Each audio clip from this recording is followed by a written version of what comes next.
بسم اللہ الرحمن الرحیم۔ شروع اللہ پاک کے ببرکت نام سے جو دلوں کا حال بخوبی جانتا ہے۔ السلام علیکم لسنرز، آپ سب کیسی ہیں؟ جو دوست اس چینل پر نئے آئے ہیں وہ برائے مہربانی چینل سبسکرائب کر کے بیل نوٹیفیکیشن آن کر دیں تاکہ نئی آنے والی ویڈیوز آپ کو سب سے پہلے مل جائیں۔ پیارے لسنرز، آج میں آپ کے لیے لائی ہوں عنبر ناگ ماریہ سیریز کی قسط نمبر 12 قبر کی آواز کا پہلا حصہ پیش خدمت کرنے جا رہی ہوں۔ تو پیارے لسنر، چلے چلتے ہیں کہانی کی طرف۔ روم کے شہر ٹرائی سے دونوں دوستوں کا سفر شروع ہوا۔ وہ بحر روم کے نیلے سمندر میں سے گزر کر شمالی افریقہ کی بندرگاہ سکندریہ پہنچنا چاہتے تھے۔ سکندریہ کی بندرگاہ اور شہر سکندر اعظم کے نام پر آباد ہوا تھا۔ سکندر کو فوت ہوئے کافی عرصہ ہو چکا تھا۔ یہ زمانہ حضرت عیسیٰ علیہ السلام کی پیدائش سے 200 برس پہلے کا زمانہ تھا اور روم کی سلطنت سارے مصر تک پھیلی ہوئی تھی۔ مصر کا ایک شہر تھبیس صرف ایک ایسا شہر تھا جس کی اپنی حکومت تھی۔ مصر کے شہر کا بادشاہ، جسے فرعون ہی کہتے تھے، ایک کمزور اور نوعمر لڑکا تھا جس کو ملک کا انتظام سنبھالنے کا کوئی تجربہ نہیں تھا۔ وہاں کے دربار اور عوام کو ہر گھڑی خطرہ لگا رہتا تھا کہ روم کی فوج حملہ کر کے تھبیس کو بھی فتح کر لے گی۔ کلیوپاترا اس نوعمر فرعون کی بڑی بہن تھی، جو کہ ایک ہوشیار اور دور اندیش اور بڑی سمجھدار عورت تھی۔ اس نے رومن طاقت کے بڑھتے ہوئے خطرے کو پہلے ہی محسوس کر لیا تھا اور وہ اس فکر میں تھی کہ کسی طرح رومیوں کے ساتھ مل کر مصر کا تخت خود حاصل کرے اور رومیوں کے ہاتھوں شکست اٹھانے کی ذلت سے بچ جائے۔ اس نے اپنے ایک خاص غلام کلاڈیس سے مل کر روم کے اس وقت کے شہنشاہ سیزر سے ملاقات کرنے کا منصوبہ بنایا۔ وہ کسی طرح مصر سے فرار ہو کر شہنشاہ سیزر کے دربار تک پہنچنا چاہتی تھی۔ اس سے اپنی عقل مندی اور ہوشیاری پر بہت بھروسہ تھا اور اس کو یقین تھا کہ وہ شہنشاہ سیزر کی ہمدردیاں حاصل کر لے گی۔ کلیوپاترا نے کلاڈیس کو ساتھ لیا اور ایک روز آدھی رات کو تھبیس شہر کی چار دیواری سے نکل کر بڑی رازداری کے ساتھ سکندریہ کی جانب روانہ ہو گئی۔ ان دونوں شہنشاہ سیزر سکندریہ میں دربار لگاتا تھا اور وہ مصر کے شہر تھبیس کو فتح کرنے کی تیاریاں کر رہا تھا۔ کلیوپاترا اپنے غلام کے ساتھ راتوں رات مصر کی سرحد سے نکل گئی۔ اس نے اپنے غلام کے ساتھ راستے میں آنے والا سمندر پار کیا اور سکندریہ پہنچ گئی۔ سکندریہ ان دنوں بڑی شاندار بندرگاہ ہوا کرتی تھی اور یہاں دور دور ملکوں کے تجارتی جہاز آ کر لگا کرتے تھے۔ بندرگاہ پر اس قدر رونق تھی کہ وہاں دنیا جہاں کے ملکوں کے لوگ موجود تھے اور ہر زبان میں بات کر رہے تھے۔ بادبانی جہازوں پر سے سامان اتارا جا رہا تھا اور لادا بھی جا رہا تھا۔ کلیوپاترا اپنے غلام کے ساتھ سکندریہ کی ایک تنگ و طریق کوچے میں آ گئی۔ یہاں اس کے غلام کی بڑی بہن کا مکان تھا۔ وہ اس مکان میں آ کر ٹھہر گئی اور شہنشاہ سیزر سے ملنے کی تیاریاں کرنے لگی۔ اس نے سیزر سے ملاقات کرنے کا ایک انوکھا طریقہ سوچا تھا۔ اس کے غلام کلاڈیس نے شہنشاہ کے حضور پیغام بھجوایا تھا کہ ملک مصر کے شہر تھبیس کے فرعون کی بہن کلیوپاترا نے اس کی خدمت میں ایک بیش قیمت کلین کا تحفہ بھیجا ہے۔ سیزر نے حامی بھر لی کہ کلیوپاترا کا بھیجا ہوا کلین کا تحفہ اس کی خدمت میں پیش کیا جائے۔ منصوبہ یہ تھا کہ کلیوپاترا کو اس شاندار کلین کے اندر لپیٹ دیا جائے گا اور یہ تحفہ شہنشاہ سیزر کے دربار میں کھول کر پیش کرے گا تو اس میں سے کلیوپاترا باہر نکل آئے گی۔ ادھر یہ تیاریاں ہو رہی تھی اور دوسری طرف ہمیشہ زندہ رہنے والا عنبر اور کسی بھی شکل میں بدل جانے والا سانپ دوست ناگفنی ایک بادبانی جہاز میں سوار ہو کر سکندریہ کی طرف آ رہے تھے۔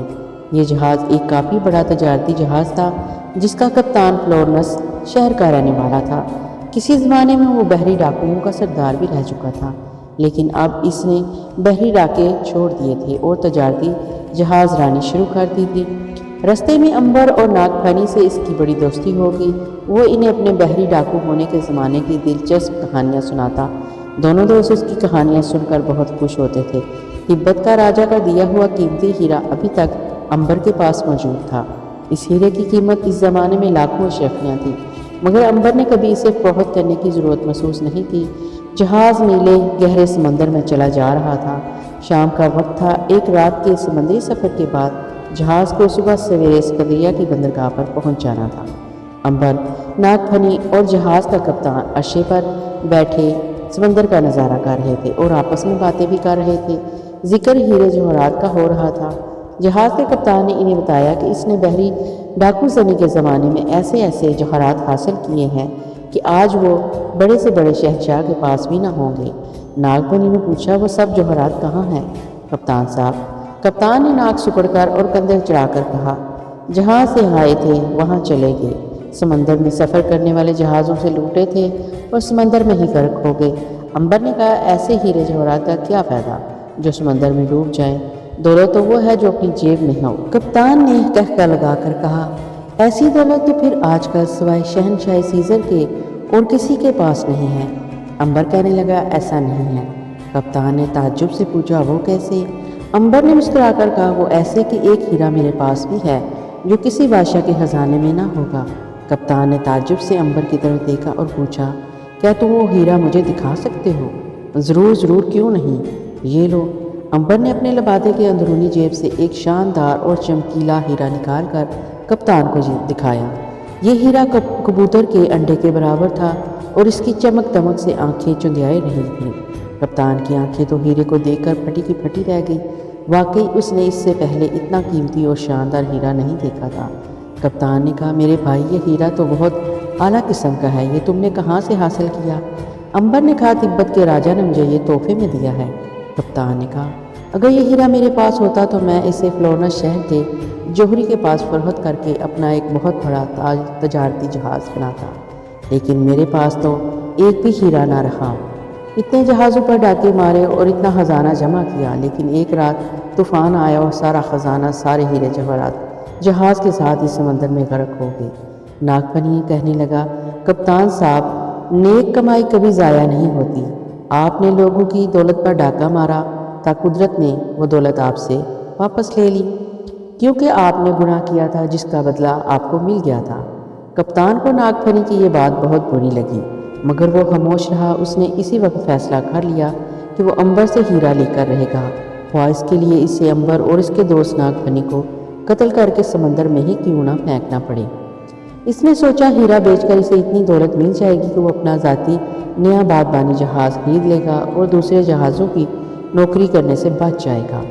آج وہ دوسرے مالکوں کا نوکر ہے اور کل وہ خود جہاز کا مالک کہلائے گا۔ عنبر اور ناگ پھنی کو تو کوئی جانتا بھی نہیں، ان کو قتل کر کے سمندر میں پھینک دینے سے کسی کو کانو کان خبر نہیں ہوگی اور وہ ہیرا بھی حاصل کر لوں گا۔ کپتان نے رات کے اندھیرے میں ڈاکہ ڈالنے کی بات پکی کر لی۔ اب وہ اس بات کا انتظار کرنے لگا کہ عنبر اور ناگ پھنی کب سوتے ہیں۔ اسے اچھی طرح معلوم تھا کہ وہ دونوں نیچے ایک چھوٹے سے کیبن میں سوتے ہیں جس کا دروازہ کھلا ہوتا ہے اور وہاں تالا نہیں لگایا جا سکتا۔ وہ دونوں دوستوں کے پاس بیٹھا ادھر ادھر کی باتیں کرتا رہا، پھر جمائی لے کر بولا، اچھا دوستو، مجھے تو نیند آ رہی ہے، میں تو سونے چلا۔ میرا خیال ہے تم بھی کیبن میں جا کر تھوڑی دیر آرام کر لو، صبح سکندریہ پہنچ کر تم لوگوں کو بھی بہت سے کام کرنے ہوں گے۔ عنبر نے کہا، ہاں میرا خیال ہے ہمیں بھی چل کر آرام کرنا چاہیے، اور وہ دونوں دوست اٹھ کر اپنے کیبن میں آ گئے۔ یہاں پہنچ کر عنبر نے ہیرا اپنی قمیض کی جیب میں سے نکال کر ناگ پھنی کے پاؤں کی جانب رکھے ہوئے نیلے مرتبان کے اندر ڈال کر اس کا منہ بند کر دیا۔ ناگ پھنی نے کہا، دوست، اتنی احتیاط کی کیا ضرورت ہے بھلا؟ صبح تو ہمارا سفر ختم ہو رہا ہے۔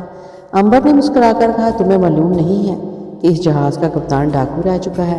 ناگ پھنی ہنسنے لگا، ہاں یار، یہ تو تم نے ٹھیک کہا، وہ اس قسم کے کتنے ہی ہیرے چرا چکا ہے، مگر دوست، اسے ہمارے ہیرے پر ڈاکہ ڈالنے کی جرت نہیں ہو سکتی۔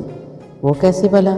اسے کیا معلوم کہ ہم کون ہیں، یا یہ کہ ہمارا ہیرا چرانا شیر کے منہ سے نوالا نکالنے کے برابر ہے۔ ناگ پھنی بولا، بہرحال اگر اس نے ڈاکہ ڈالنے کی کوشش کی تو اس سے آٹے داؤ کا بھاؤ اپنے آپ معلوم ہو جائے گا۔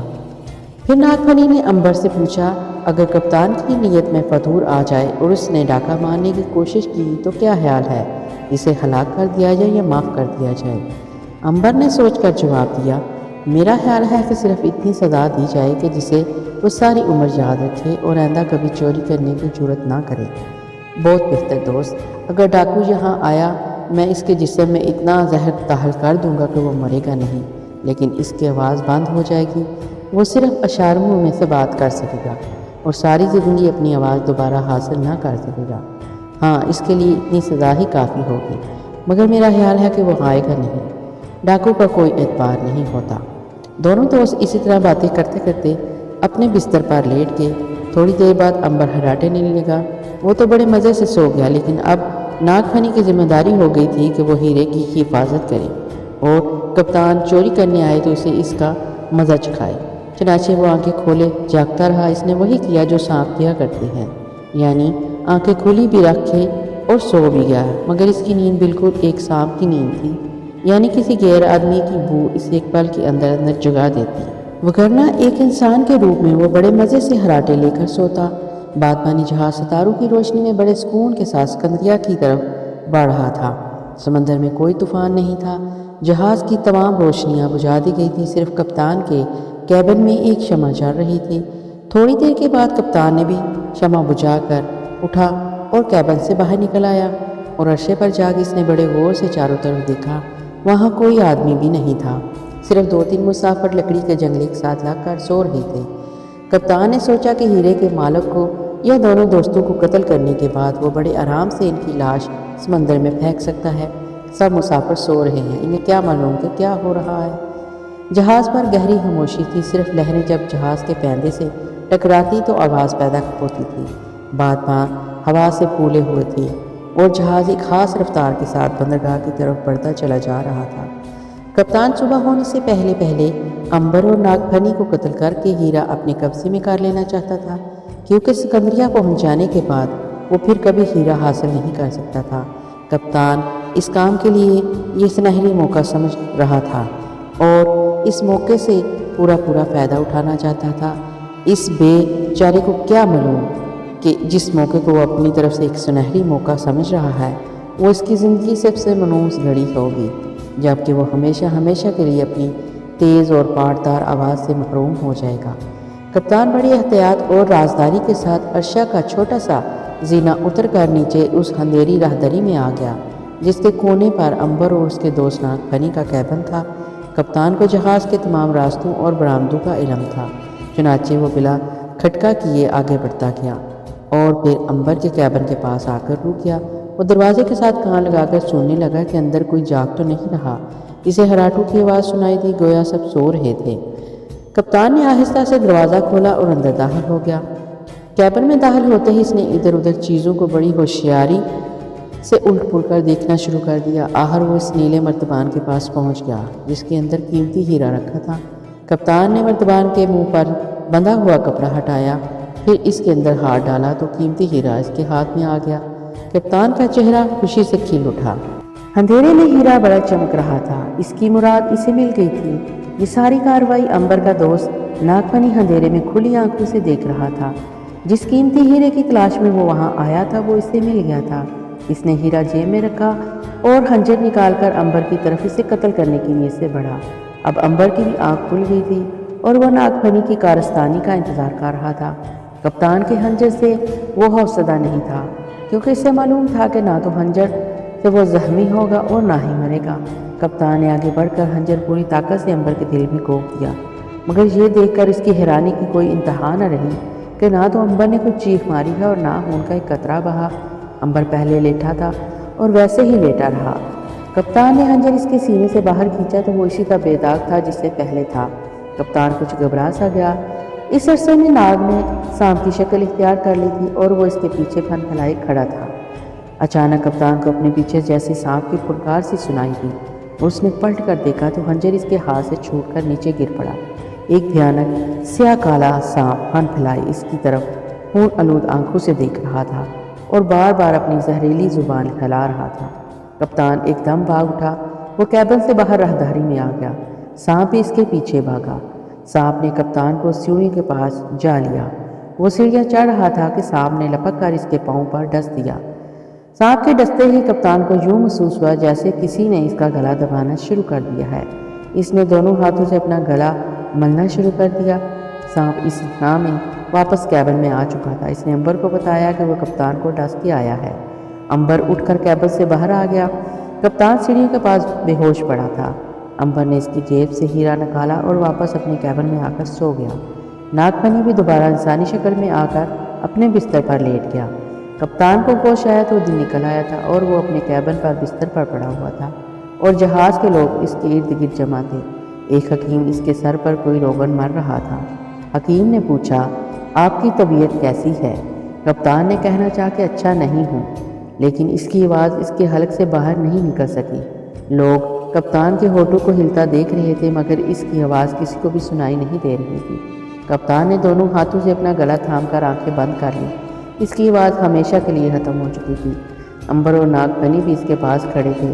کپتان نے ان کو دیکھا، ان کی طرف اشارہ کر کے کچھ کہا، مگر کسی کو پتہ نہ چل سکا کہ وہ کیا کہہ رہا ہے۔ اس کی آواز ہی غائب تھی۔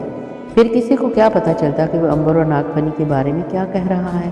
ناگ فنی اور امبر کپتان کی طرف دیکھ کر مسکرائے اور اوپر عرشے پر آ گئے۔ دھوپ نکلی ہوئی تھی اور دور سکندریہ بندرگاہ پر کھجوروں کے درختوں کی لکیر نظر آنا شروع ہو گئی تھی۔ جہاز بندرگاہ پر پہنچنے والا تھا۔ سکندریہ کی بندرگاہ پر اتر کر دونوں دوست ایک بنچ پر بیٹھ گئے۔ ذرا آج سے 2500 سال پہلے کی سکندریہ بندرگاہ کا تصور دماغ میں لائیں۔ وہاں نہ کوئی بس سٹاپ ہے، نہ ریل گاڑی، نہ موٹر کار اور نہ ٹیکسی، نہ ہوٹل، نہ پارک، نہ کوئی سینما ہاؤس، نہ ریڈیو اسٹیشن اور ٹیلی ویژن اسٹیشن بھی نہیں، اور نہ کوئی ہوائی اڈہ کے جہاں سے جہاز اتر رہے ہوں اور اڑ رہے ہوں۔ پھر بھی یہ اس زمانے کی ایک بارونق بندرگاہ تھی، اور چونکہ روم کا شہنشاہ سیزر سکندریہ ہی میں دربار لگاتا تھا، اس لیے اس شہر میں اور زیادہ رونق ہو گئی تھی۔ ملک ملک کے لوگ وہاں اپنے اپنے خاص رنگین لباس پہنے چل پھر رہے تھے۔ بندرگاہ پر کتنے ہی جہاز کھڑے تھے، مزدور کام کر رہے تھے، بڑے بڑے رتھوں پر سامان لادا جا رہا تھا، نان بائی چل پھر کر نان بیچ رہے تھے، دریائے نیل کی مچھلیوں کے کباب بک رہے تھے، سکندریہ کے میٹھے تربوز بک رہے تھے۔ دونوں دوست بندرگاہ پر کچھ دیر ٹھہرنے کے بعد شہر کی سیر کو نکل گئے۔ وہ شہر کے خیر تماشے دیکھتے ایک چھوٹے سے باغ میں گھاس پر آ کر بیٹھ گئے۔ ناگ فنی نے کہا، دوست یہاں رات کہاں بسر کریں گے؟ اس بارے میں بھی کچھ سوچا ہے یا نہیں؟ امبر نے مسکرا کر کہا، رب عظیم اس بارے میں خود ہی ہماری مدد کرے گا۔ ابھی تو شام بھی نہیں ہوئی، ابھی ہمیں شہر کی سیر کرنی چاہیے۔ ناگ فنی نے کہا، مجھے تمہاری فکر ہے، میرا کیا ہے، میں تو گھاس پر بھی سو جایا کروں گا۔ امبر نے کہا، دوست میری فکر نہ کرو، میں ننگی زمین پر بھی لیٹ کر رات گزار لوں گا، مگر میں چاہتا ہوں کہ کسی آرام دہ جگہ پر سوؤں اور پھر سیزر کے دربار کی شان دیکھوں۔ میں نے شہنشاہ سیزر کی بڑی تعریف سنی ہے کہ اس کا دربار بہت عالی شان ہے اور عظیم ہوتا ہے، اور فرعون کے درباریوں کی شان بھی اس کے سامنے کچھ نہیں ہے۔ ناگ فنی بولا، یہ تم مجھ سے بہتر سمجھ سکتے ہو، کیونکہ میں تو صرف 200 برس سے زندہ ہوں اور تم 2000 برس سے اس دنیا میں رہ رہے ہو۔ تم نے فرعون کے دربار دیکھے ہیں، تم صحیح اندازہ لگا سکتے ہو کہ سیزر کے دربار کی شان و شوکت فرعون کے دربار سے کم ہے زیادہ۔ لیکن سوال یہ ہے کہ ہم رکیں گے کہاں؟ امبر بولا، اس کا بھی انتظام اپنے آپ ہو جائے گا، آؤ شہر کی سیر کریں۔ دونوں دوست باغ میں سے اٹھ کر شہر کی سیر کرنے لگے۔ بازاروں میں بڑی چہل پہل تھی، لوگ آ جا رہے تھے، دکانوں کے اندر لوہار کام کر رہے تھے، پھل کی دکانوں پر پھل اور کپڑوں کی دکانوں پر کپڑا بک رہا تھا۔ چوک چوک میں پہاڑوں کی برف کا ٹھنڈا یخ پانی فروخت ہو رہا تھا۔ ایک چوک میں کوئی سپیرا سانپ کا تماشا دکھا رہا تھا، اس کے ارد گرد لوگوں کی بھیڑ لگی ہوئی تھی۔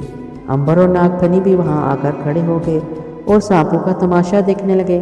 سپیرا ایک بوڑھا سا سوکھا سا کالا آدمی تھا، جس کی آنکھیں کبوتر کی آنکھوں کی طرح لال ہو رہی تھی۔ اس کے ارد گرد سانپوں کی کتنی ہی پٹاریاں رکھی ہوئی تھی۔ ایک سیاہ ناگ درمیان میں پھن پھیلائے کھڑا جھول رہا تھا اور سپیرا بین بجا رہا تھا۔ اچانک سانپ نے اپنا پھن سکڑ لیا اور زمین کے ساتھ سمٹ کر بیٹھ گیا۔ سرخ آنکھوں والے سپیرے نے بین بجانا بند کر دی اور بڑے غور سے اپنے سانپ کو دیکھا، اور پھر تعجب سے تھوڑا سا سر ہلا کر اسے پٹاری میں بند کر دیا اور کہا، بھائیو، اس سانپ کا کرتب ختم ہوتا ہے، یہ تھک گیا ہے، اسی لیے بیچارہ کھڑے کھڑے خود ہی بیٹھ گیا۔ اب میں اسے بند کرتا ہوں اور آپ لوگوں کے سامنے دریائے نیل کے سب سے خطرناک، سب سے مہلک اور سب سے بڑے کوبرا سانپ کو کرتب دکھاتا ہوں۔ بھائیو، یہ سانپ دریائے نیل کے سانپوں کا سردار ہے اور اس کا کاٹا پانی نہیں مانگتا۔ یہ اگر کسی کو کاٹ لے تو وہ شخص ایک پل کے اندر اندر مر جاتا ہے، وہیں کھڑے کھڑے گر کر ہلاک ہو جاتا ہے۔ یہ سانپ اسے اتنی مہلت بھی نہیں دیتا کہ وہ چل کر چارپائی پر ہی لیٹ جائے اور سپیرے نے ایک سرخ رنگ کی پٹاری بیچ میں رکھ کر اس کے اوپر سے کپڑا ہٹا دیا اور بین بجانے لگا۔ تھوڑی دیر تک وہ بین بجاتا رہا اور ایک ہاتھ پٹاری کے اندر ڈال کر سانپ کو چھیڑنے لگا کہ وہ باہر آئے۔ وہ بہت دیر تک کوشش کرتا رہا مگر سانپ باہر آنے کا نام نہیں لے رہا تھا۔ سپیرا بین بجا کر تنگ آ گیا۔ حقیقت یہ تھی کہ سانپ کو معلوم ہو گیا تھا کہ اس مجمع میں کوئی اور سانپ بھی انسانی شکل میں موجود ہے، اور چونکہ انسانی شکل میں آنے والا سانپ طاقتور اور سب سے افسر اور اعلیٰ سانپ ہوتا ہے، اس لیے اس کی موجودگی میں دوسرے سانپ اس کا احترام کرتے ہیں اور اپنا پھن نہیں پھیلاتے۔ مگر سپیرا یہ راز نہیں جانتا تھا۔ وہ بار بار بین بجا رہا تھا اور پٹاری میں بند سانپ کو چھیڑے جا رہا تھا۔ پٹاری والا سانپ دریائے نیل کا سردار سانپ تھا، مگر وہ ناگ پھنی کے مقابلے میں چھوٹا سا سانپ تھا، اس لیے وہ باہر نکلتے ہوئے گھبرا رہا تھا۔ وہ ناگ پھنی سانپ کی بو کو برابر سونگھ رہا تھا۔ امبر کا دوست ناگ پھنی سارا معاملہ سمجھ گیا اور لوگوں کے ساتھ مجمع میں کھڑے چپ کے مسکرا رہا تھا۔ اس نے امبر کے کان میں سرگوشی کر کے سب کچھ بتا دیا کہ اصل معاملہ کیا ہے اور سانپ پٹاری سے باہر کیوں نہیں نکل رہا۔ امبر بھی اس نئے کھیل سے بہت خوش ہوا کہ سپیرا بین بجا کر ہلکان ہوا جا رہا ہے۔ سانپ باہر نکلنے کا نام تک نہیں لے رہا۔ سپیرا جب تنگ آ گیا تو اس نے پٹاری الٹ دی۔ پٹاری کا الٹنا تھا کہ سانپ زور سے پھنکارا اور پھن پھیلا کر سپیرے کے سامنے ہو گیا، جس طرح کوئی دشمن کے سامنے کھڑا ہوتا ہے۔ صاف معلوم ہو رہا تھا کہ سانپ سپیرے سے ناراض ہو گیا ہے۔ سپیرا ابھی ایک ماہر جوگی تھا، اس نے بھی ہار نہیں مانی اور سانپ کی طرف منہ کر کے بین بجانے لگا۔ لوگ اس مقابلے سے بہت خوش ہو رہے تھے۔ امبر اور ناگ پھنی بھی اس تماشے کو بڑی دلچسپی سے دیکھنے لگے۔ سانپ نے اپنا پورا پھن پھیلا دیا اور بڑے جوش کے عالم میں جھوم رہا تھا۔ جھومتے اس نے گول دائرے کی شکل میں چکر لگانا شروع کر دیا۔ اب سانپ آگے تھا اور سپیرا اس کے پیچھے بین بجاتے ہوئے چکر لگا رہا تھا۔ لوگ ڈر کر اپنی جگہوں سے پیچھے ہٹ گئے تھے۔ سانپ برابر چکر کاٹ رہا تھا۔ امبر نے محسوس کیا جب بھی سانپ ان کے سامنے سے گزرتا ہے تو تھوڑا سا جھک جاتا ہے، اس کا پھن اپنے آپ سمٹ جاتا ہے، پھر وہ جب آگے چلا جاتا ہے تو پھن کو دوبارہ کھڑا کر لیتا ہے۔ اس بات کو ناگ پھنی بھی دیکھ رہا تھا اور وہ خوب سمجھ رہا تھا کہ سانپ اس کے سامنے سے گزرتے ہوئے ادب سے جھک جاتا ہے۔ اس نئی تبدیلی کو سپیرے نے بھی محسوس کیا اور دل ہی دل میں حیران تھا ہوا کہ اس کا سانپ ایسا کیوں کرتا ہے کہ لوگوں کے جمگٹے میں ایک خاص جگہ پر پہنچ کر وہ جھک جاتا ہے۔ اب سپیرا سانپ کے پیچھے چکر لگاتے تنگ آ گیا تھا۔ وہ چاہتا تھا کہ سانپ کہیں رک جائے، مگر سانپ رکنے کا نام نہیں لیتا تھا۔ وہ برابر چکر کاٹ رہا تھا۔ سپیرے نے ایک جگہ پہنچ کر سانپ کو پیچھے سے ہاتھ ڈال کر پکڑ لیا۔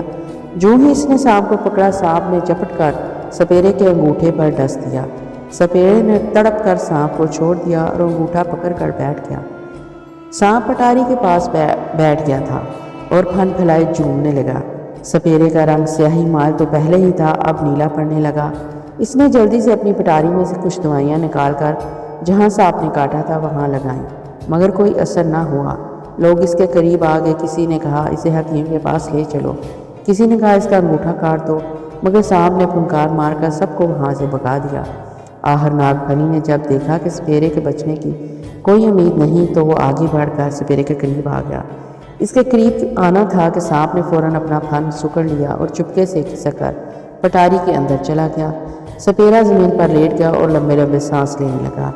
اس کے سانس اکھڑنا شروع ہو گئے تھے۔ ناگ پھنی نے سپیرے کا انگوٹھا پکڑ کر اسے غور سے دیکھا اور جہاں سانپ نے کاٹا تھا اس زخم کو منہ کے ساتھ لگا کر سارا زہر چوس کر باہر تھوک دیا۔ زہر کے تھوکتے ہی سپیرے کی حالت سنبھلنے لگی اور تھوڑی دیر بعد اس نے آنکھیں کھول دی اور ناگ پھنی کی طرف دیکھ کر بولا، تم نے میری جان بچائی بیٹا، میں تمہارا احسان کبھی نہیں بھولوں گا۔ امبر نے جیب سے کوئی دوائی نکال کر سپیرے کو پلائی۔ سپیرا بلا چنگا ہو کر اٹھ بیٹھا۔ اس نے سانپ کو پکڑ کر پٹاری میں بند کرنا چاہا تو ڈر گیا۔ حالانکہ سانپ الٹی پلٹی مارے پٹاری کے نیچے تھا، مگر اس کی جرأت نہ تھی پڑ رہی تھی کہ وہ دریائے نیل کے زہریلے سانپ کی پٹاری کو سیدھا کر دے۔ ناگ پھنی نے کہا، ٹھہرو، اسے میں پٹاری میں بند کرتا ہوں۔ اور ناگ پھنی نے بڑے آرام سے پٹاری کو سیدھا کیا، زمین پر پڑے ہوئے سانپ کو اٹھایا اور پٹاری میں ڈال کر بند کر دیا۔ سانپ نے اس کے ہاتھ میں ذرا سی بھی حرکت نہ کی، یوں لگا جیسے سانپ میں جان ہی باقی نہ رہی ہو۔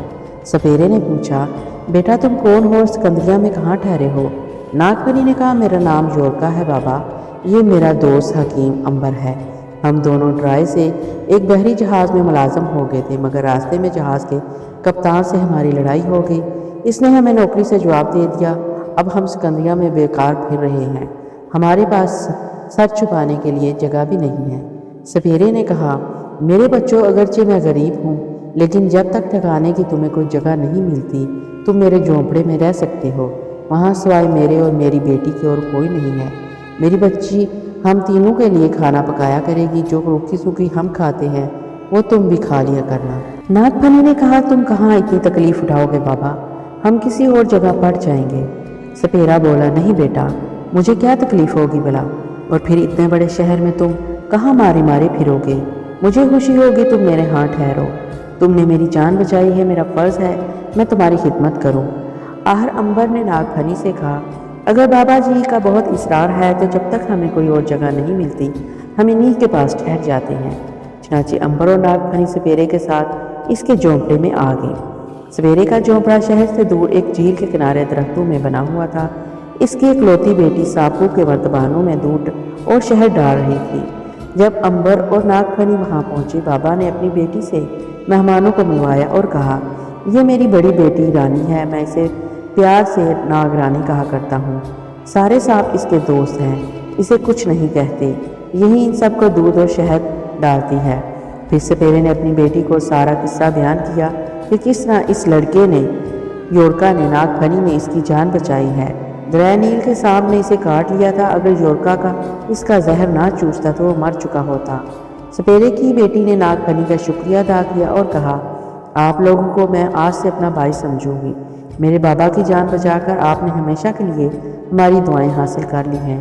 ہم غریب ضرور ہیں مگر ہمارے دل بڑے کھلے ہیں، آپ کو یہاں کسی قسم کی تکلیف نہیں ہوگی۔ اس جھونپڑے میں آپ کے گھر کا آرام تو نہیں ملے گا، لیکن میں کوشش کروں گا کہ میرے بھائیوں کو یہاں کسی قسم کی کوئی تکلیف نہ ہونے پائے۔ امبر نے کہا، میری بہن تمہارا بہت بہت شکریہ، ہم اس شہر میں روزگار کی تلاش کر رہے ہیں، جو ہی ہمیں کوئی اور جگہ مل جائے گی ہم تمہارا شکریہ ادا کر کے یہاں سے چلے جائیں گے۔ دوپہر ہوگی، سپیرے کی بیٹی رانی نے زمین پر ناریل کے پتوں کی چٹائی بچھا کر مٹی کی رکابیوں میں شہد، مکی کی روٹی اور ابلی ہوئی شکرکندی رکھ دی اور کہا، غریبوں کا کھانا حاضر ہے بھائیوں، کاش میں آپ کے لیے اس سے بہتر کھانا پکا سکتی۔ امبر نے کہا، ایسا نہ کہو بہن، ہمارے لیے یہی سب کچھ ہے۔ امبر اور ناگ پھنی نے سپیرے اور اس کی بیٹی کے ساتھ مل کر کھانا کھایا اور پھر تھوڑی دیر آرام کرنے کے لیے درختوں کے نیچے لیٹ گئے۔ دوسری طرف سپیرے نے اپنی بیٹی سے کہا، میں ایک بات پر بڑا حیران ہوں کہ سانپ جب بھی ان دونوں لڑکیوں کے پاس سے چکر لگاتے ہوئے جاتا تھا تو اپنا پھن کیوں سمیٹ لیتا تھا، پھر وہ ان کو دیکھ کر پٹاری سے باہر کیوں نہیں نکلتا تھا؟ مجھے تو شک ہے کہ ان دونوں سے ایک لڑکا ضرور سانپوں کی دنیا سے تعلق رکھتا ہے۔ رانی بولی، مگر بابا میں نے تو ان دونوں کو غور سے دیکھا ہے، وہ تو ہم دونوں انسانوں کی طرح ہی آنکھیں جھپک رہے تھے۔ یہ تمہارا وہم ہے بابا، یہ دونوں عام انسان ہیں، بھلا تم سے زیادہ کوئی اور کون سانپوں کی دنیا کا بادشاہ ہو سکتا ہے بابا؟ ایسا نہ کہو بیٹی، اس دنیا میں ایک سے بڑھ کر ایک رہتا ہے، امبر ناگ پھنی سے کہہ رہا تھا۔ ہم زیادہ دیر اس جھونپڑے میں نہیں رہ سکتے دوست، میں ان جھونپڑوں میں رہنے کے لیے پیدا نہیں ہوا، مجھے دنیا میں بڑے بڑے کام کرنے ہیں اور میں دنیا میں ہمیشہ بڑے بڑے کام کرتا آیا ہوں۔ میرا تعلق راجاؤں، مہاراجاؤں اور بادشاہوں سے ہے اور میں نے ہمیشہ اونچی فضاؤں میں پرواز کی ہے۔ جس طرح عقاب ایک ایسا پرندہ ہے کہ صرف اونچی چٹانوں پر ہی بسیرا کرتا ہے، اسی طرح میں نے بھی ہمیشہ بلندیوں کے خواب دیکھے ہیں اور بلندیوں پر ہی رہا ہوں، اس لیے ہمیں جلدی سے یہاں کوچ کرنے کے بارے میں غور کرنا چاہیے۔ ناگ پھنی بولا، دوست میں تمہارے ساتھ ساتھ ہوں بلکہ پیچھے پیچھے ہوں، جب اور جس وقت کہو گے میں یہاں سے تمہارے ساتھ اٹھ چلوں گا۔ امبر نے فیصلہ کر لیا کہ وہ بہت جلد اس جھونپڑے سے نکل چلیں گے۔ رات کو امبر اور اس کا دوست ناگ پھنی جھونپڑے کے پچھواڑے کھجوروں کی چٹائیوں پر سو گئے۔ سپیرا اور اس کی بیٹی جھونپڑے کے سامنے سوئے۔ آدھی رات کو ناگ پھنی نے دیکھا کہ سپیرا اس کی چٹائی کے ارد گرد پھر رہا ہے اور چپکے چپکے اس سے تکتا آ رہا ہے۔ 6-7 چکر لگانے کے بعد اس نے راکھ کی ایک چٹکی لے کر ناگ پھنی کے سرہانے ڈال دی اور وہاں سے چلا گیا۔ صبح اٹھ کے ناگ پھنی نے دیکھا کہ راکھ کی ایک چٹکی اس کے سرہانے پڑی ہوئی تھی۔ اس نے امبر کو سارا واقعہ سنایا اور کہا، سپیرے کو مجھ پر شک ہو گیا ہے، اگر اس نے میرے خلاف کوئی عمل کرنا چاہا تو مارا جائے گا، اسے ابھی میری طاقت کا اندازہ نہیں ہے۔ اگلے روز دونوں دوست سکندریہ شہر کو نکل گئے۔ امبر یہ معلوم کرنا چاہتا تھا کہ شہنشاہ سیزر ان دنوں کس شہر میں ہے۔ امبر نے یہی سوچا تھا کہ اگر سیزر سکندریہ میں ہی ہوا تو وہ دربار تک اس تک رسائی حاصل کرنے کی کوشش کرے گا۔ شہر میں پہنچ کر وہ ایک قہوہ خانے میں پہلے گئے۔ یہاں رومی فوج کے کچھ سپاہی بیٹھے قہوہ پی رہے تھے۔ یہ قہوہ خانہ ایک مصری بوڑھے کا تھا۔ کچھ مصری گاہک بھی وہاں پر موجود تھے۔ اتفاق سے مصری گاہکوں میں سے کسی ایک نے یہ کہہ دیا کہ سیزر ایک نااہل بادشاہ ہے اور وہ مصر کو ہڑپ کرنے والا ہے۔ بس پھر کیا تھا، رومی فوج کے سپاہی پتھر گئے۔ انہوں نے دیکھتے ہی دیکھتے دونوں مصریوں کو قتل کر دیا اور وہاں سے فرار ہو گئے۔ لوگ وہاں کھڑے ہو کر آپس میں باتیں کرنے لگے اور رومی فوج کے ظلم کا ذکر کرنے لگے۔ امبر کو مصریوں کے قتل ہونے کا بہت غم تھا، اس لیے کہ شاید وہ خود مصری تھا۔ اس نے لوگوں سے کہا کہ وہ مطمئن رہیں، میں سیزر کے دربار میں مصریوں کے قتل کا مقدمہ لڑوں گا، اس بھیانک قتل کے خلاف دہائی دوں گا اور قاتلوں کو سزا دلواؤں گا۔ مصری عوام نے امبر کے حق میں نعرے لگائے اور امبر نے اگلے روز شہنشاہ سیزر کو ملنے کا طے کر لیا۔ ناگ فنی نے اس سے کہا، دوست، ہمیں دوسروں کی مصیبت میں ٹانگ اڑانے کی بھلا کیا ضرورت ہے؟ ہو سکتا ہے شہنشاہ سیزر کو یہ بات بری لگے تو ہم اس کے فوجیوں کے خلاف شکایت لے کر آئے ہیں۔ امبر نے کہا، دیکھا جائے گا، میں سچ کی آواز ضرور بلند کروں گا۔ ناگ فنی کو امبر کی آواز اٹھانے والی بات کچھ زیادہ پسند نہیں آئی، کیونکہ اس کے خیال میں امبر سچ کی آواز کم اور مصریوں کی آواز زیادہ بلند کر رہا تھا۔ سیاسی اعتبار سے امبر کو مصریوں کے بارے میں یہ رویہ اختیار نہیں کرنا چاہیے تھا، کیونکہ سیزر ایک بہت بڑا شہنشاہ تھا، بلکہ اس وقت دنیا کا سب سے بڑا بادشاہ تھا۔ ساری دنیا اس کے نام سے کانپتی تھی اور مصر کا سارا علاقہ سوائے ایک شہر تبیز کے اس کے قبضے میں تھا۔ تبیز پر ایک کمزور فرعون حکمران تھا جو کلوپترا کا بھائی تھا۔ سیزر کے لیے تبیز کو فتح کرنا کوئی مشکل کام نہیں تھا۔ ان حالات میں امبر کو خواہ مخواہ بادشاہ سے دشمنی نہیں مول لینی چاہیے تھی۔ اس نے امبر کو سمجھانے کی کوشش کی، مگر اس کے ذہن میں ناگ فنی کی یہ بات نہ آئی اور وہ بدستور اپنی ضد پر اڑا رہا کہ وہ سیزر کے پاس رومی فوجیوں کی شکایت لے کر ضرور جائے گا۔ شاید امبر کو کوئی بہانہ ملنا چاہیے تھا کہ وہ سیزر کے دربار میں پہنچے، مگر ناگ فنی کے خیال میں شہنشاہ روم کے دربار میں پہنچنے کا یہ ایک بڑا خطرناک بہانہ تھا۔ ادھر یہ پروگرام بن رہا تھا، ادھر نیل کی جادوگرنی مصر کے فرعون کی بہن کلوپترا اپنے وفادار غلام کے ساتھ سیزر کو ملنے گھر سے چل پڑی تھی۔ اس نے اپنے آپ کو ایک ریشمی قلین میں لپیٹ کر رکھا تھا۔ یہ قلین غلام کلاڈس نے مزدوروں کے سروں پر اٹھا رکھا تھا۔ شہنشاہ روم کے محل پہنچ کر اس نے بادشاہ کو پیام بھجوایا کہ فرعون مصر کی بہن کلوپترا نے بادشاہ کی خدمت میں ایک تحفہ بھیجا ہے۔ سیزر نے غلام کو اندر بلا لیا۔ شہنشاہ روم سیزر کا دربار بیک وقت سادگی اور شان و شوکت کا مجموعہ تھا۔ دربار پر ایک ہیبت اور جلال طاری تھا۔ رومن سیٹ کے ممبران دونوں جانب قطار در قطار بیٹھے ہوئے تھے۔ ملک ملک کے سفیر بھی رنگ برنگ لباس میں وہاں موجود تھے۔ سیزر سرخ اور سفید ریشمی لبادے میں ملبوس تخت پر بیٹھا تھا۔ اس کے سر پر سونے کا تاج تھا اور ہاتھوں میں بیش قیمت جوہرات جڑی انگوٹھیاں تھیں۔ غلام کلاڈس نے جا کر اداب سے کورنش بجا لائی۔ سیزر نے کہا، کیا تم کلوپترا کے غلام ہو؟ غلام نے سر جھکا کر کہا، جی ہاں بادشاہ روم۔ سیزر نے اپنے پاس سے بیٹھے اپنے وزیر بروٹس سے کچھ مشورہ کیا اور پھر غلام سے کہا، کیا تم کلوپترا کی طرف سے ہمارے لیے تحفہ لائے ہو؟ جی بادشاہ سلامت۔ بروٹس وزیر نے ہاتھ کے اشارے سے کہا، تحفہ پیش کیا جائے۔ غلام نے تالی بجائی، پردہ ایک طرف ہٹا اور 20-25 غلام کندھوں پر تہہ کیا ہوا ایک بہت بڑا قلین لے کر اندر داخل ہوئے۔ سیزر اور بروٹس بڑے حیران ہوئے کہ مصر کی کلوپترا نے اگر سیزر کے لیے صرف ایک قلین کا تحفہ بھیجا ہے تو اس نے روم کے شہنشاہ کے ساتھ مذاق کرنے کی جرات کی ہے۔ غلاموں نے قلین کو زمین پر رکھ کر اسے کھولنا شروع کر دیا۔ جب قلین سارے کا سارا کھل گیا تو اس میں سے کلوپترا نکل کر انتہائی خوبصورت لباس میں ملبوس سامنے آن کھڑی ہو گئی۔ اس نے بڑی شان سے جھک کر سیزر کو سلام کیا۔ مصر کی کلوپترا شہنشاہ روم کی خدمت میں حاضر ہے۔ سیزر، بروٹس اور سارے درباری یہ منظر دیکھ کر حیران رہ گئے۔ سیزر نے کلوپترا کا یہ انداز بہت پسند کیا۔ اس نے تخت پر سے اٹھ کر کلوپترا کے ساتھ ہاتھ ملایا اور کہا، اے نیل کی ساحرہ، ہم نے تمہارے بارے میں جو سنا تھا وہ ٹھیک ہی سنا تھا۔ تم واقعی ایک عجیب و غریب عورت ہو۔ ہم سکندریہ کی زمین پر تمہیں خوش آمدید کہتے ہیں۔ کلوپترا نے اپنی ہوشیار نظروں سے دربار میں بروٹس کو دیکھا اور کہا، اے شہنشاہ روم، یہ کنیز آپ کے پرتپاک خیر مقدم کا شکریہ ادا کرتی ہے۔ اس میں کوئی شک نہیں کہ آپ کے شاہی دربار میں بھی مجھے کچھ عجیب و غریب لوگ نظر آ رہے ہیں۔ کلوپترا کا اشارہ سیزر کے وزیر بروٹس کی طرف تھا، جو خاموش نگاہوں سے کلوپترا کی طرف دیکھ رہا تھا۔ سیزر ہنس پڑا اور بولا، عجیب و غریب لوگ دنیا کے ہر خطے میں موجود ہوتے ہیں۔ کلوپترا، آؤ ہم تمہیں اپنی بیگم سے ملاتے ہیں۔ کلوپترا بروٹس کو گہری نظروں سے تکتی ہوئی سیزر کے ساتھ اس کی ملکہ سے ملنے محل کے اندر چلی گئی۔ حقیقت یہ تھی کہ بروٹس نے کلوپترا کا دربار میں آنا پسند نہیں کیا تھا۔ وہ پہلی ہی نظروں میں بھانپ گیا تھا کہ کلوپترا کا دربار میں آنا بدشگونی کی علامت ہے، یعنی کلوپترا کے آنے سے شہنشاہ روم سیزر کے برے دن شروع ہو گئے ہیں۔ مگر وہ خاموش رہا۔ وہ سیزر کی عادت سے واقف تھا کہ وہ ایک ضدی اور اپنی مرضی کا مالک بادشاہ تھا۔ اسے اگر کوئی شے پسند آ جائے تو پھر دنیا کی کوئی طاقت اسے اس کے خلاف نہیں کر سکتی تھی۔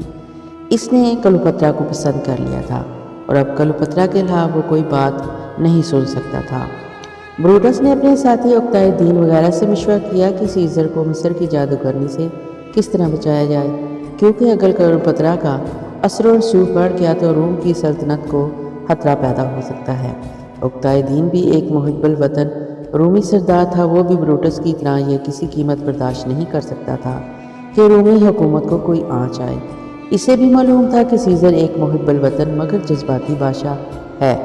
ہو سکتا ہے وہ جذبات کی روح میں بہہ کر کوئی ایسی حرکت کر بیٹھے جو رومی سلطنت کے لیے نقصان کا باعث بن جائے۔ اس نے بروٹس سے کہا، سیزر کو ابھی کچھ نہیں کہنا چاہیے، ہمیں ابھی کچھ دیر انتظار کرنا ہوگا اور دیکھنا ہوگا کہ اونٹ کس کروٹ بیٹھتا ہے۔ بروٹس نے مسکرا کر کہا، تم نے عقل مندی کا ثبوت دیا، مگر یاد رکھو عقدۂ دین، کلوپترا ایک انتہائی ہوشیار عورت ہے۔ وہ مصر کا لمبا سفر طے کر کے یوں ہی سکندریہ میں داخل نہیں ہوئی، وہ اپنے ساتھ ایک عظیم مقصد لے کر آئی ہے۔ ہمیں اس مقصد میں اسے کامیاب ہونے سے روکنا چاہیے۔ ایسا ہی ہوگا بروٹس۔ رومی دربار کے دوسرے سرداروں نے بھی عقدۂ دین کی ہاں میں ہاں ملائی اور انہوں نے ایک دوسرے کے ہاتھ پر ہاتھ رکھ کر قسم کھائی کہ وہ روم کے وقار اور عزت پر حرف نہیں آنے دیں گے اور سیزر کو کوئی ایسی حرکت کرنے نہیں دیں گے جس سے روم کی عظیم الشان سلطنت کو نقصان پہنچے۔ سیزر نے کلوپترا کو بڑی شان کے ساتھ اپنی بیگم ملکہ روم کے پاس حرم میں لے گیا۔ ملکہ نے کلوپترا کو سیزر کے ساتھ اندر داخل ہوتے دیکھ کر ہرگز پسند نہیں کیا، مگر سیزر کے سامنے وہ ایک لفظ بھی زبان سے نہیں نکال سکتی تھی۔ اس نے مسکرا کر کلوپترا کا استقبال کیا اور کہا، ہیرون کی بہن کلوپترا کو ملکہ روم خوش آمدید کہتی ہے۔ سیزر نے اعلان کیا، آج کی رات کلوپترا کے لیے ایک شاندار دعوت دی جائے گی۔ چنانچہ اس رات سارے محل میں کلوپترا کے آنے کی خوشی میں ایک شاندار جشن منایا گیا۔ دعوت میں روم کے سارے معزز لوگوں نے شرکت کی۔ عقدۂ دین اور بروٹس بھی وہاں موجود تھے۔ انہوں نے اس دعوت کو پسند نہیں کیا مگر وہ خاموش رہے۔ صرف بروٹس نے سیریس سے کہا، بادشاہ سلامت، سیریس کو یہ عورت مبارک ہو، مگر مصر کی ایک عورت کے لیے اتنے بڑے اہتمام کی کیا ضرورت تھی؟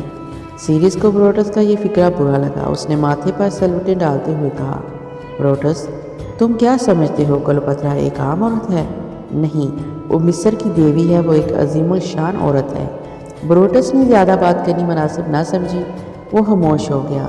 سیزر دوسرے درباریوں سے باتیں کرنے لگا۔ کلوپترا نے دور سے بروٹس کو سیریس کے ساتھ باتیں کرتے ہوئے پھر سیریس کو نفرت کے ساتھ جواب دیتے دیکھ لیا تھا۔ ہوشیار کلوپترا فوراً سمجھ گئی کہ بروٹس نے اس کی مخالفت کی ہے، جسے سیریس نے پسند نہیں کیا۔ اسے پہلے ہی معلوم ہو گیا تھا کہ بروٹس کلوپترا کو پسند نہیں کرتا، مگر کلوپترا ایک زرق اور جہاندید عورت تھی۔ قدرت نے اس کے اندر بعض ایسی خوبیاں بر دی تھیں جو عام عورتوں میں نہیں ہوتی۔ وہ ایک آدمی کو دیکھ کر ہی اس کے دل کا حال معلوم کر لیتی تھی۔ اس میں اتنی قابلیت تھی کہ وہ کسی آدمی کو اپنے سانچے میں ڈال سکے۔ چنانچہ اس نے اسی وقت فیصلہ کر لیا کہ وہ بروٹس اور اس کے ساتھیوں کو شکست دے دے گی۔ سیریس اس وقت یونان کے تاجروں کے ساتھ اور کلوپترا چین کی شہزادیوں کے ساتھ باتیں کر رہی تھیں۔ بروٹس نے اکتائے دین اور اپنے ساتھی کو ایک طرف بلا کر کہا، سیزر پر کلوپترا کا جادو چڑھ گیا ہے، وہ کسی کی بات سننا بھی گوارا نہیں کرتا۔ ہمیں اب ہوشیار رہنا ہوگا اور روم کے وقار کے خلاف کلوپترا کے ہر حملے کو ناکام بنا دینا ہوگا۔ کیا سیزر خود اس بات کو محسوس نہیں کرتا کہ وہ کلوپترا کے پنجے میں پھنستا جا رہا ہے؟ نہیں، اس وقت وہ اسے محسوس نہیں کر سکتا، لیکن بہت جلد ہم اسے سوچنے پر مجبور کر دیں گے کہ وہ شاہی رومی سلطنت اور رومی قوم کے حق میں ٹھیک رویہ اختیار کرے۔ ادھر شاہی محل میں کلوپترا کی شان میں دعوت ہو رہی تھی، ادھر پرسرار سپیرا اپنی بیٹی رانی سے کہہ رہا تھا، رات میں نے یورکا ناگفنی پر اپنا عمل کیا تھا، مگر اس پر ذرا بھی اثر نہیں ہوا۔ معلوم ہوتا ہے وہ کوئی جادوگر ہے۔ میں اس سے اس کا سارا جادو چھین کر خود حاصل کرنا چاہتا ہوں، اور یہ اسی صورت ہو سکتا ہے کہ میرا بڑا سردار سانپ اسے ڈسے اور جب وہ مر جائے تو اس کا سر کاٹ کر اپنی پٹاری میں 40 روز تک بند رکھوں۔ یہ سر جب خشک ہو جائے کر چھوٹا ہو جائے گا تو اس نوجوان کا سارا جادو خود بخود میری پٹاری میں آ جائے گا۔ اس کی بیٹی نے کہا، تو پھر کون سا وقت دیکھ رہے ہو بابا؟ یہ گھڑی دوبارہ نہیں آئے گی۔ اس وقت جادو کی چھڑی ہماری جھونپڑی میں اپنے آپ آ گئی ہے۔ سپیرے نے کہا، میں آج رات یورکا پر سانپ چھوڑ دوں گا۔ ناگفنی اور امبر کو پرسرار سپیرے کے بارے میں کچھ معلوم نہ تھا کہ وہ انہیں ہلاک کرنے کا منصوبہ بنا چکا ہے۔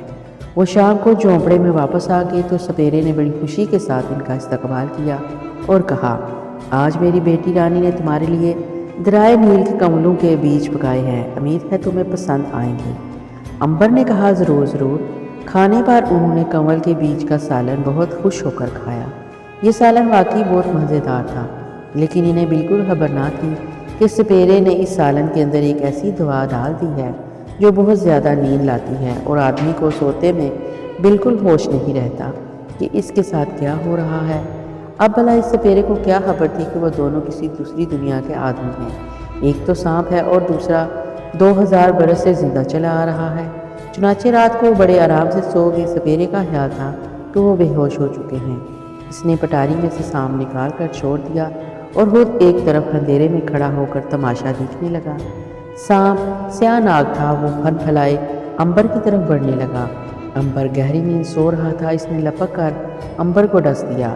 ناگفنی کی آنکھ کھل گئی، ظاہر ہے امبر کو کچھ بھی محسوس نہ ہوا تھا، وہ اسی طرح سو رہا تھا۔ ناگفنی کو سپیرے کی کمینگی پر بے حد غصہ آیا۔ اب سانپ ناگفنی کو ڈسنے کے لیے آگے بڑھا۔ ناگفنی نے ایک زوردار پھنکار ماری اور بہت بڑے اژدہے کی شکل میں سامنے آ کر سانپ کو نگل گیا اور سپیرے کی آنکھوں میں آنکھیں ڈال کر زمین سے 5 فٹ اوپر اٹھ کر کھڑا ہو گیا۔ سپیرے نے جب ناگفنی کو اپنی آنکھوں سے انسان سے سانپ میں بدل دے اور اس کے زہریلے سانپ کو نکلتے دیکھا تو اس کی ٹانگیں تھر تھر کانپنے لگی، اس کا سارا بدن پسینے میں تر بتر ہو گیا۔ اس نے ہاتھ جوڑے اور دوزانو ہو کر زمین پر گر پڑا۔ اے دیوتا، اے سانپوں کے بادشاہ، مجھے معاف کر دے۔ امبر بھی ایک دم اٹھ کر بیٹھ گیا اور رانی بھی بھاگ کر وہاں آ گئی۔ اس نے اپنے باپ کے سامنے ایک خوفناک اژدہے کو دیکھا تو وہ بھی کانپنے لگی۔ سپیرے نے کہا، اے سانپوں کے بادشاہ، میرے سانپ نے تمہارے ساتھی کو بھی ڈس دیا ہے، میں ابھی اس کا زہر چوس کر پھینک دیتا ہوں۔ اس پر امبر نے کہا، فکر نہ کرو، تمہارا زہر میرا کچھ نہیں بگاڑ سکتا۔ ناگفنی ایک دم پھنکار مار کر ایک بار پھر انسانی روپ میں آ گیا۔ اب تو سپیرے اور اس کی بیٹی نے سجدہ کر دیا اور وہ حیران اور شرمندہ رہ گئے کہ انہوں نے 200 برس تک زندہ رہنے والے سانپ کو اپنی آنکھوں سے دیکھ لیا ہے۔ وہ ہاتھ جوڑ کر اپنے گناہوں کی معافی مانگ رہے تھے۔ ناگفنی نے کہا، میں تمہیں معاف کرتا ہوں، لیکن مجھ سے وعدہ کرو کہ آئندہ تم کسی انسان کے ساتھ ایسا سلوک کرنے کی ہمت نہ کرو گے۔ میں وعدہ کرتا ہوں، میں بھی وعدہ کرتی ہوں۔ اور دونوں باپ بیٹی سجدے میں گر گئے۔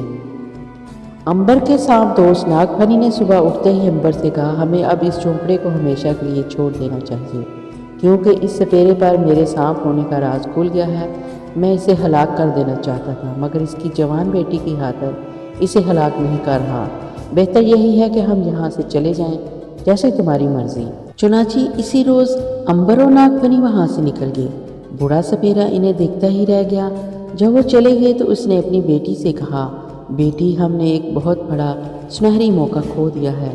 سانپوں کا شہنشاہ ہمارے گھر آیا اور چلا گیا۔ کاش میں اس سے زمین کے اندر چھپے ہوئے خزانوں کا راز پوچھ سکتا جو اس کو معلوم ہے۔ سپیرے کی بیٹی نے بھی بہت افسوس کیا، مگر اب وہ کچھ نہیں کر سکتے تھے۔ ناگفنی ان کے جھونپڑے سے نکل کر بہت دور جا چکا تھا۔ پھر بھی سپیرے نے فیصلہ کر لیا کہ وہ سکندریہ شہر میں ناگفنی کا پیچھا کرتا رہے گا۔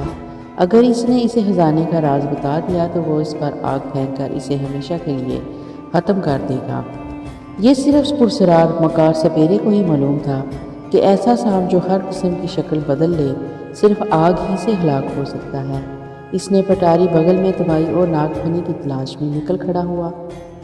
ناگفنی کو بھی خطرے کا احساس ہو چکا تھا۔ وہ جانتا تھا کہ سپیرا اسے آگ میں جلا ڈالنے کے راز سے واقف ہے اور وہ ضرور کوشش کرے گا کہ ناگفنی کو نقصان پہنچائے۔ وہ سپیرے کو ضرور مار ڈالتا اگر اسے اس کی اکلوتی بیٹی کا خیال نہ آتا۔ زندگی میں پہلی بار اس نے انسانوں کی طرح سوچ کر کوئی فیصلہ کیا تھا۔ بہرحال اس وقت اپنے دوست عنبر کے ساتھ سکندریہ شہر کی ایک کارواں سرائے کے باہر کھڑا تھا۔ اگر پیسوں کا کوئی مناسب انتظام نہ ہو سکا تو میں اپنا ہیرا بیچ دوں گا۔ عنبر کی اس بات پر ناگفنی نے مسکرا کر کہا، میرے محسن دوست، یہ وقت کبھی نہیں آئے گا۔ آخر زمین کے اندر وہ خزانے جن کا مجھے علم ہے کس روز کے لیے پڑے ہیں۔ میں ان میں سے جس قدر دولت چاہوں حاصل کر سکتا ہوں۔ وہ تو ٹھیک ہے، مگر ہم خزانوں کی کھدائی میں وقت ضائع نہیں کر سکتے۔ فکر نہ کرو، کچھ خزانے زمین کے اوپر بھی دیکھ رہا ہوں۔ میں ان میں سے ضرورت کے مطابق اشرفیاں حاصل کر لوں گا۔ تمہاری مرضی ہے، ویسے مجھے اس کی ضرورت نہیں۔ میں بیماروں کا علاج کر کے بھی تمہاری اور اپنی روزی کما سکتا ہوں۔ دونوں دوست سرائے کے مالک کے پاس گئے۔ ان کا لباس معمولی قسم کا تھا، اس لیے مالک نے ان کی طرف زیادہ توجہ نہ دی۔ ناگفنی نے آگے بڑھ کر کہا، ہم روم سے آئے ہیں اور یہاں کچھ روز قیام کرنا چاہتے ہیں۔ سرائے کے مالک نے کہا، تم روم سے آئے ہو یا یمن سے، اس سے کوئی فرق نہیں پڑتا۔ سوال یہ ہے کہ کیا تمہارے پاس صحرائے میں ٹھہرنے کے لیے اشرفیاں ہیں؟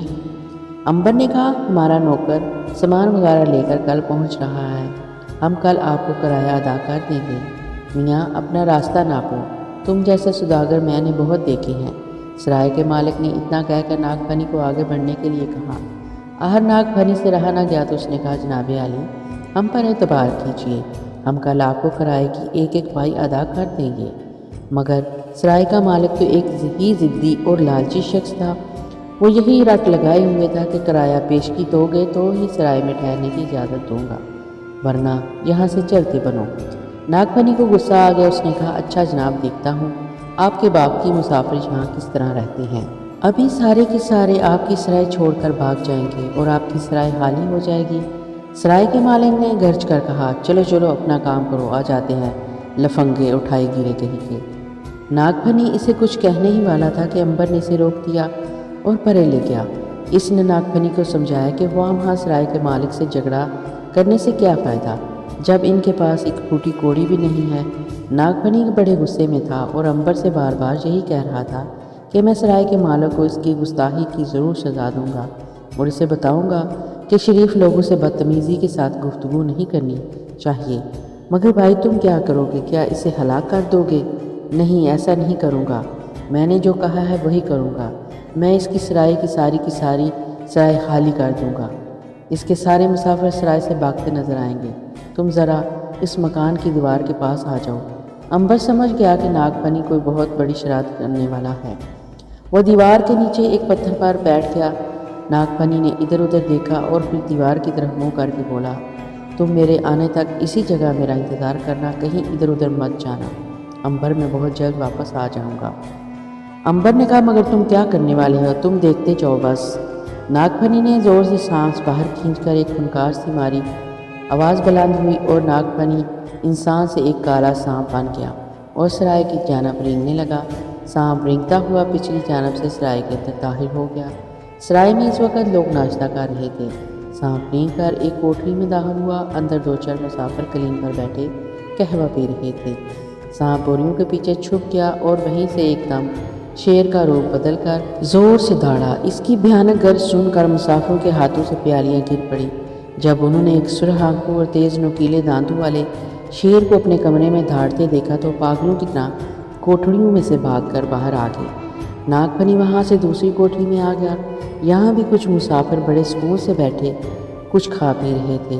ناگ پنی یہاں ہاتھی بن کر کوٹری میں نمودار ہوا اور اس نے زور سے چنگاڑ کر سونڈ کے ایک ہی گونسے سے کوٹری کا دروازہ مواد چوکٹ کے اکھاڑ کر پھینک دیا۔ کچھ مسافر بے ہوش ہو کر گر پڑے اور کچھ اپنی جان بچا کر چیختے چلاتے وہاں سے نکل گئے۔ تیسری کوٹری ذرا دور بڑی تھی اور وہاں زیادہ مسافر بیٹھے کھانا وغیرہ کھا رہے تھے۔ اس کوٹری میں ناگ پنی دریائے نیل کی ایک ہونہار مگرمچھ کی شکل میں داخل ہو گیا اور اپنی ہیبت ناک فنکاروں کے ساتھ وہاں بیٹھے ہوئے مسافروں کو اس قدر پاگل کر دیا کہ وہ ایک دوسرے پر گرتے پڑتے وہاں سے دوڑ پڑے۔ اب سرائے کے باہر کا منظر دیکھنے کے قابل تھا۔ سارے مسافر اپنی اپنی کوٹریوں سے نکل کر شیر آیا، ہاتھی آیا، مگرمچھ آیا کے نعرے لگاتے سر پر پاؤں رکھ کر بھاگ رہے تھے، اور سرائے کا مالک اپنی گدی پر کھڑا پریشان حال انہیں آوازیں دے دے کر واپس بلا رہا تھا، مگر ہر کسی کو جان پیاری تھی۔ مسافروں نے اپنی آنکھوں سے ہاتھی، شیر اور مگرمچھ دیکھا تھا، پھر وہ بھلا کیسے اس سرائے میں ٹھہر سکتے تھے؟ دیکھتے ہی دیکھتے ساری سرائے مسافروں سے خالی ہو گئی۔ تو پیارے لسنرز، یہاں تک کی کہانی آپ کو کیسی لگی؟ کمنٹ باکس میں اپنی رائے کا اظہار ضرور کریے گا، کیونکہ آپ کی رائے میرے لیے بہت قیمتی ہے۔ مجھے سپورٹ کریے گا۔ پھر ملیں گے انشاءاللہ جلدی اس کہانی کے نیکسٹ پارٹ تک۔ اجازت دیجیے۔ اللہ حافظ۔